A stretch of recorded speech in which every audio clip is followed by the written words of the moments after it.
senhoras e senhores, são essas duas ferramentas que nós utilizamos aqui no escritório, o HMI e o Enneagrama. Como convidado, o Marcelo Gorla. Marcelo Gorla, pós-doutorado em contabilidade, é ele que manda e desmanda hoje no grupo de empresas que eu tenho de contabilidade. O Marcelo, ele está hoje na parte da gestão, então toda a parte de gestão estratégica, gestão organizacional, gestão de equipe, falou gestão na empresa, nas empresas que eu tenho, o Marcelo está comigo me dando todo o suporte e faz um eu não sei o que eu faria da minha vida sem ele aqui.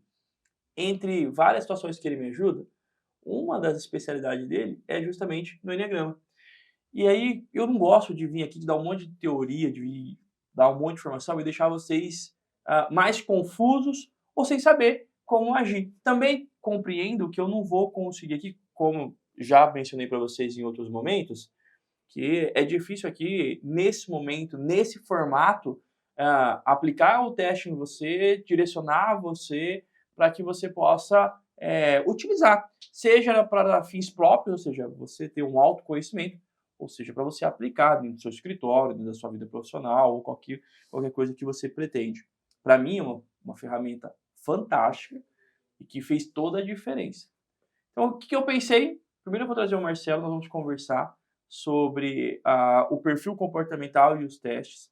E depois, no final da aula, eu pensei em como agregar ainda mais na vida de vocês. Marcelo, agora a palavra é sua. Se apresente para eles, diga aí, já fez o... Prazer, Luiz. Obrigado pelo convite de estar aqui com você, compartilhando esse tema, né, que é tão importante para qualquer empresário, mas mais ainda para os empresários contábeis, né? A gente sabe que nós já temos uma dificuldade hoje de mão de obra, por toda a sistemática de ensino ter mudado, então temos cada dia menos contadores formados com aquela capacidade que esperamos, né? Só que a parte técnica ainda é uma parte que o desenvolvimento é mais rápido. A gente consegue, em 6 meses, com um bom treinamento, com um bom acompanhamento, pegar um contador recém-formado ou um contador que tem algum déficit técnico e melhorar e diminuir essa defasagem dele. Mas o comportamento, e aqui, né, Luiz, a gente vê que não somos afeitos a desligamentos, a gente gosta de investir nas pessoas, em transformá-las, em capacitá-las, mas os poucos desligamentos que acontecem, muitas vezes, é a parte comportamental. E essa parte comportamental a gente faz aqui dentro uma filtragem, dentro da seleção e recrutamento da empresa, através, principalmente, do teste do Enneagrama. Para mim, foi uma grande... Já falei isso para vocês, que fez uma grande diferença na minha vida, mas mais ainda no nosso negócio. Eu brinco com o Marcelo, quando o Marcelo veio, eu tinha ali, até perguntei, 12 funcionários? 7, 8? Não, acho que eram de 12 a 14. 12, E o Marcelo veio, com toda a gentileza, mandou todo mundo embora, e a gente refez a equipe. E quando a gente demitiu, você viu o alívio na cara das pessoas, porque eu coloquei pessoas em lugares que não deveriam estar. E sofria com a pressão, sofria com a dificuldade de lidar, porque precisavam talvez do emprego, precisavam do dinheiro, precisavam estar ali, mas não tinham um perfil para desenvolver. A partir do momento que a gente aplicou isso dentro da empresa e trouxe como ferramenta e critério de avaliação e critério até para contratação, a gente teve uma equipe de alta performance. Marcelo fala para mim todo dia: Luiz, você tem uma equipe aqui que está preparada para vamos expandir fronteiras, né? Hoje nós atuamos em todo o estado, então o Marcelo quer levar nós para fora do país, né? Então a gente está buscando, porque hoje a gente tem uma equipe qualificada. Muito se dá por conta, entre várias situações, utilizar da ferramenta do perfil comportamental. Marcelo, eu não gosto muito, porque assim, as últimas 2 aulas que eu falei das 2 ferramentas para eles, a gente é professor, né? Aham. E você sabe quando você dá muita teoria e sente talvez que na sua comunicação está gerando mais dúvidas do que efetivamente esclarecendo. Então, pensando nisso, eu quis fazer questão, e assim, se a senhora não estava combinando, não, viu? Fui lá e falei: Marcelo, vem me ajudar aqui, de trazer você para explanar um pouquinho sobre a ferramenta de perfil comportamental. Não vamos falar sobre o HMI, porque eu acho que esse a gente é um pouco mais complexo. Como eu falei para vocês, ele tem 120 questões que você vai ter que responder para poder trilhar um perfil. Depois o laudo são 27 páginas e que você vai precisar ter um pouco mais de tempo para poder alinhar. Então, aqui eu não vou conseguir. Já o Enneagrama, como eu disse para vocês, a aplicação, a operacionalidade dele é um pouco mais fácil, e com isso eu entendo que a gente consegue tirar um pouco mais de dúvidas de vocês com essa ferramenta. Marcelo, então vamos falar um pouquinho, vamos só focar no Enneagrama. Queria que você fizesse uma explanação. Eu dei já a aula para ele. Senhoras e senhores, a aula que eu dei foi dele. Ele me ensinou, ele me explicou, me ajudou ali. Então, aquela parte teórica, mas eu queria que você colaborasse, engrandecesse a nossa aula anterior sobre o Enneagrama, para que você pudesse dar um pouco de conhecimento teu, e depois a gente começar a entrar ali, efetivamente, no nível de perfis. Bom, o Luiz levantou uma parte muito importante da utilização do Enneagrama, né? Porque eu, antes de estar aqui no grupo Contador do Trader, eu tive uma trajetória de consultoria em muitas empresas de diferentes mercados, atacado, serviço, indústria, e às vezes a gente entrava com ferramentas de gestão financeira e reconhecia ao longo do tempo que não adiantava implantar a gestão financeira se lá no departamento financeiro as pessoas não tinham a essência de personalidade. Senhoras e senhores, o que eu falo para vocês? Eu posso dar um monte de ferramenta, mas se o pilar central não estiver preparado, eu falo isso para ele, Marcelo, eu acredito muito nisso. Por exemplo, eu posso dar um número de ferramentas, mas o que fez com que a empresa nascesse lá em Holândia e chegasse hoje nos maiores escritórios de contabilidade? Tem uma engrenagem que, se você tirar, a conta não fecha. Essa engrenagem sou eu. Então, eu fui buscar em outras situações algo que agregou valor aqui. E eu não estou dizendo isso por ego, não. Eu estou dizendo porque quando eu vou replicar essa fórmula, se eu não entender que quem vai estar executando precisa ser trabalhado, pode ser que não consiga. Então eu digo muito que você, contador, é o pilar central. Hoje, Marcelo, temos quantos mentores aí, né? Faça isso, faça aquilo. Às vezes o cara não tem resultado. Eu passei por isso. Eu estava dentro da mentoria de um cara muito forte, paguei caro pra caramba, mas não tive resultado. Porque a engrenagem do sucesso dele era ele. E o meu perfil é diferente do dele. Então, eu não consegui ter o resultado. Mas eu, por conhecer o meu perfil comportamental, eu entendi isso. Então, senhoras e senhores, você é o pilar central e vai precisar desenvolver competências além da quantidade de competências que te faltam para você ter sucesso. Desculpa te interromper, porque eu achei bem interessante o que você falou, perfeito. Porque eu vi... não foi combinado, né, Marcelo? Não.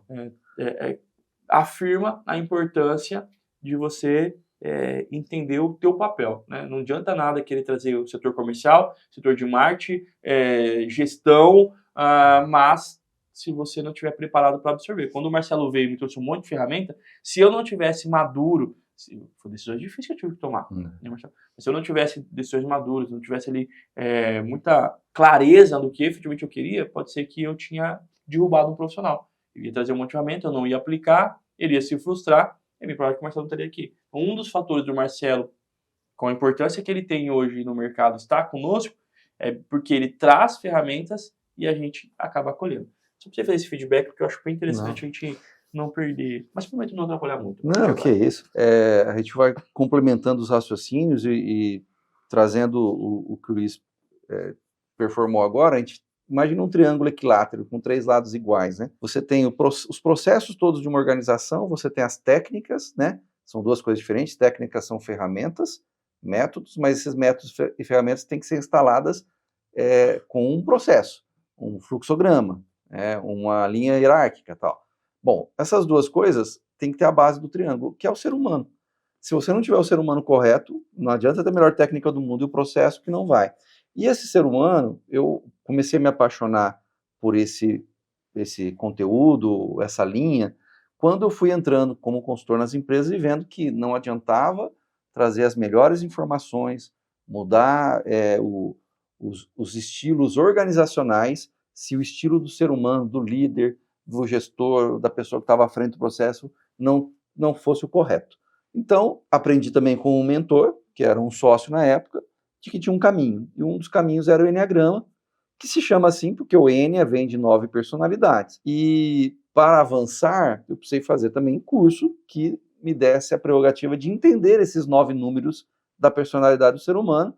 E aí fui para um curso que eram 9 dias, cada dia um número. Então, hoje, quando a gente utiliza o Enneagrama no grupo Contador do Trader, a gente utiliza uma das versões do Enneagrama, porque ele é um teste aplicado ao longo de centenas de anos. Teste não, vamos melhorar isso. Um método de identificação do comportamento humano que tem diversos testes. Então, tem filosofias diferentes de Enneagrama. Aqui dentro do Contador do Trader, junto com a decisão do Luiz e do grupo, foi escolher o teste que vem da Universidade de Stanford, nos Estados Unidos. Por quê? Porque é um teste hoje de uma grande universidade em que tudo lá é mensurado, métricas, e eles escolheram esse teste por ver que é o que mais identifica corretamente. E aí ele tem características que os outros não têm. Talvez você vá, por curiosidade, hoje entrar no Google, teste de Enneagrama, e você vai achar testes muito diferentes daquele que nós aplicamos aqui. O nosso teste é um teste onde textos são entregues ao colaborador ou a quem nós vamos destinar a aplicação. Ele tem que ler esses textos todos, são 9 textos, de no máximo 10 linhas, e identificar a sua essência de personalidade. Mas se você for para a internet, você vai ver que tem testes com perguntas também. 48, 72 perguntas. E aí você vai ter um somatório daquelas respostas e vai identificar o teu número. Eu prefiro que a gente aplique esse da Stanford, porque nós já estamos indicando essências. Você, na pergunta você pode se perder. As perguntas você pode ser mais liso, né? Fugir de alguma resposta que pode, eu não queria responder isso, vou responder uma coisa que é melhor, mais conveniente. Quando você olha as personalidades já mais abertas em 9 textos, é impossível você fugir tanto assim, né? Por quê? Porque além do teste, né, Luiz, a gente olha para aquilo que a pessoa está na entrevista entregando, como ela conversa, como ela anda, como ela se veste, como ela tenta argumentar com você diante de um assunto. E aí, se a pessoa tenta fugir da sua classificação correta, vai haver uma incoerência. Então, só que isso, né, Luiz, é um motivo talvez para um aprofundamento muito maior, para uma aula muito mais específica, porque aí a gente tem que detalhar cada número, né? O que eu falo para eles, Marcelo, e até eu falava sobre comunicação eficaz, né? Comunicação é sempre você pensar no outro, né? A comunicação sempre é para o outro, a sua aula sempre é para o outro, a sua palestra sempre é para o outro. Então, quando eu estou aqui e eu estou falando para eles, eu estou pensando como eles estão recebendo isso. Só que aí, pessoal, eu não gosto de fazer as coisas pela metade. Eu poderia aqui criar uma forma de ser raso, mas aí vai perder a base do triângulo. Eu vou roubar isso aí, viu? Eu vou usar essa base do triângulo. Por quê? Porque pode ser que eu vou te dar uma ferramenta e que você não vai saber lidar com ela, aí vai ser o mais do mesmo. Aí não vai funcionar, você vai desistir, depois você vai falar, não funciona. Funciona pra caramba. É uma ferramenta linda, uma ferramenta só que despende você ter um pouco mais de preocupação, despende você ter um pouco mais de zelo, você e quem está te formando, não tem como, vai ter que sentar, vai ter que entender. Eu posso te dar o teste, você aplicar e falar: "Eu sou o número 8, como nós 2 somos, né, Marcelo? Aham. O que eu faço com isso?". Aí eu vou te dar uma explicação rasa. E aí, na hora do dia a dia, na hora que você se confrontar com uma situação delicada, talvez você não vai saber lidar. Então a gente, nessa aula, o intuito é você, eu dei um pouco da teoria, vamos aprofundar agora um pouco com o Marcelo, mas fica mensurado aqui que a aplicação do teste e um acompanhamento vai ter que ser em um outro momento. Eu prometo para vocês que eu não vou deixar vocês na mão. Esse curso Condor Brilhante está sendo reformulado por inteiro, né, Marcelo? Nós já arrancamos tudo que tinha antes e estou regravando tudo do zero agora, vocês têm visto. Então, talvez para vocês que estão agora nesse começo de jornada, porque depois que eu finalizar isso daqui, pô, vai dar, estima-se, Marcelo, mais de 350 aulas, né? Esse conteúdo. É um conteúdo e, assim, sem reter informação nenhuma. Então, depois disso pronto, isso vai ter um valor agregado muito maior. Mas vocês que já estão aqui conosco, junto nessa jornada, eu vou pensar de uma forma de você estar conosco, e aí sim, Marcelo, aí junto com você, a gente entregar para eles algo muito mais profundo. Então, como aqui não vou conseguir ser muito profundo, então a gente vai ter que encurtar os caminhos, né? Então, eu já falou da parte teórica, o Marcelo agora engrandeceu com mais informações importantes. Acho que a gente já poderia ir, Marcelo, ir para os perfis para não prolongar muito essa aula.